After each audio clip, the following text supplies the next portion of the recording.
আমি বহু দিনৰ পৰা আলোচনা কৰি আছিলোঁ যে চাহ বাগিচাৰ শ্ৰমিকসকলৰ লাইনৰ মাটিক আমি মালিকৰ পৰা সিলিং এক্টত লৈ শ্ৰমিকসকলৰ মাজত বিতৰণ কৰি কেবিনেটে অনুমোদন জনাই যে অসমৰ চাহ বাগিচাৰ লেবাৰ লাইনৰ মাটি সিলিং আইনৰ অধীনত আমি সৰকাৰীকৰণ কৰিম আৰু এক্টতে লিখা থাকিব যে সৰকাৰীকৰণ কৰাৰ লগে লগে এই মাটি শ্ৰমিকসকলক আবলটন কৰা হ'ব। দুটা তিনটা কণ্ডিশ্যন থাকিব। শ্ৰমিকসকলে 20 বছৰলৈ এই মাটি বিক্ৰী কৰিব নোৱাৰিব আবলটন পোৱাৰ পিছত, আৰু শ্ৰমিকসকলে এই মাটি যেতিয়া 20 বছৰ পিছতো বিক্ৰী কৰিব এই চাহ জনগোষ্ঠীৰ ৰাইজৰ মাজতহে বিক্ৰী কৰিব পাৰিব।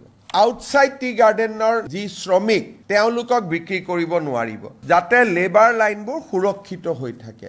আমি এটা অনুমান কৰিছোঁ এই বিলখন অহাৰ ফলত 2,18,553 বিঘা মাটি আবলটন কৰিব পৰা যাব।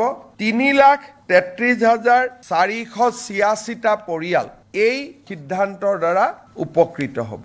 অৰ্থাৎ এতিয়াৰ পৰা শ্ৰমিকৰ লেবাৰ লাইনৰ মাটিৰ মালিক শ্ৰমিকসকল হ'ব, টি গাৰ্ডেনৰ মেনেজমেণ্ট মালিক হ'ব নোৱাৰিব।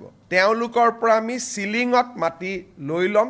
সিলিং এক্টৰ সংশোধনীৰ বাবে প্ৰস্তাৱ কৰা আইনখন কেবিনেটে অনুমোদন কৰে আৰু অসম বিধানসভাত 25 তাৰিখে এই আইনখন আমি উপস্থাপন কৰিম। অসমৰ চাহ বাগিচাৰ শ্ৰমিকৰ বাবে এটা ঐতিহাসিক মুহূৰ্ত হ'ব।